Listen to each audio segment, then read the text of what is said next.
Brasso. Fuck you! Never fuck with the man that's standing between you and a toilet full of shit.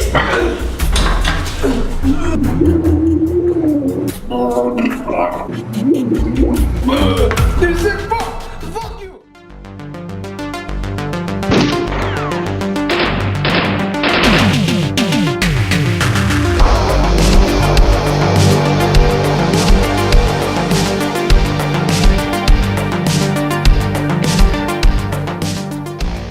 Hi and welcome to the Geek Legion of Doom, and we are going to be talking about the 2015 movie A Final Hit, written and directed by R.J. Keisk. This is a very low-budget indie flick. This was actually sent to me by the director to actually review here on the channel. I don't actually think it's of one that's actually available to buy just as yet, but you know, I want to have my thoughts in it anyway. So what's the story here? Basically, it focuses on a hitman called Mark who has come across some financial troubles, basically, and decides he has to get back into the business, basically, to get himself head above water financially. So basically, he agrees to take on this one kind of final hit, hence the title. Inevitably, things kind of go wrong, and it ends up being a bit of a cat and mouse game with this kind of mobster. He sort of teams up with this kind of like this local Russian thug, and together, will they save the day? You'll have to watch the movie to find out. So let's talk about what I liked and what I didn't like about A Final Hit.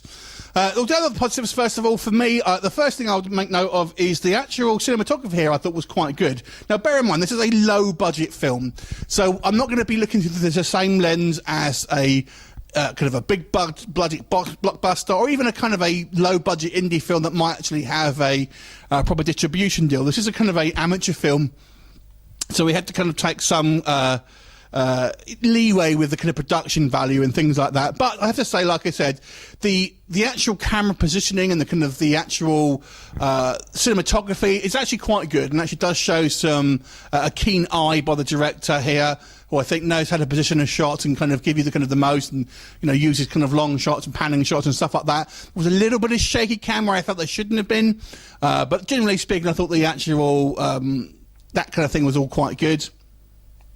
I actually think some of the dialogue and the writing is actually quite fun.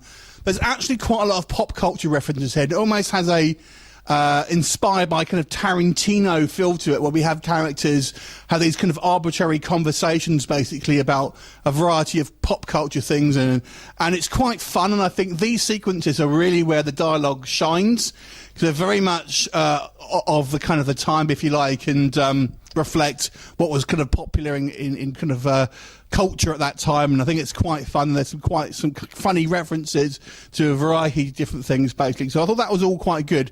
Definitely more so than the kind of the more plot-driven dialogue, which I think sometimes was a little stilted. We'll come on to that. But some of the writing was quite good. The acting here, now like I said, this is one thing where you have to kind of maybe be a little bit more, you know, less stringent in regards to some of the acting. But there were some good performances here. The standout for me was actually Mark's girlfriend, Veronica, I think she's called, played by Ashley Runyam. And she was actually the best actor, I thought, on here. Gives quite good performance. And there were some good sort of line deliveries here and there. The acting was a mixed bag. We'll come on to that with negatives. It's a little light on action. It's more of a kind of a talky drama rather than an action film. To bear that in mind. So on to the negatives. The first thing that stood out to me, and I kind of have to mention this as I'll totally forget, is the lack of music in this film. There was a little bit, but I felt that really separates this. When you're watching this film, it really separates it from being a proper film compared to like an amateur film, if you know what I mean. And then there are royalty-free music available. You can get it here on YouTube, but I think it really would have benefited from having some score in the actual film, for, you know, future reference and everything. The acting, like I said, is a mixed bag, and there are some kind of wonky performances. I feel the main guy was a little miscast as a kind of a hitman on the last job. He's a little young to be on that kind of wanting the last job and all that, and doesn't exactly look like he'd be in the top physical condition for that kind of work, if you ask me. So I felt he was slightly miscast, and there are some some questionable line delivery as well. Like I said, more on the kind of the plot points and with some of the smaller characters for certain.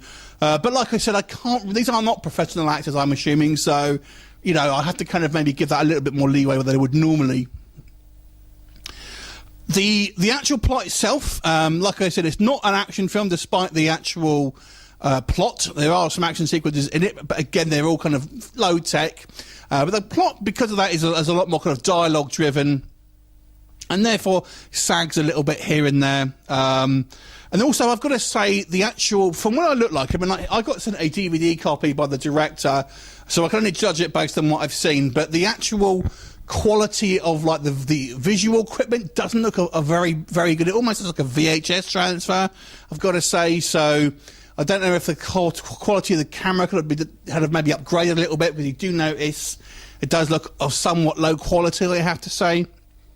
But overall, from an amateur effort, I do feel the writer-director here has an eye for what works in regards to making a movie. It would be nice to see maybe with a little bit more budget and kind of more professional kind of equipment and actors and stuff like that. Maybe we'll see what we'll come up with. Definitely needs some music in it to kind of give it more of a kind of cinematic quality rather than when it was like a home movie at the end of the day. Overall, I'll give this movie 5 out of 10. There's definitely some potential here. I'd love to see what movies will do. I do have another film to watch from this gentleman, so we'll see what that one's like at some point. And yeah, I'll leave details in the link in the description below, so you know, go check it out if you want. And thanks for watching. Bye for now.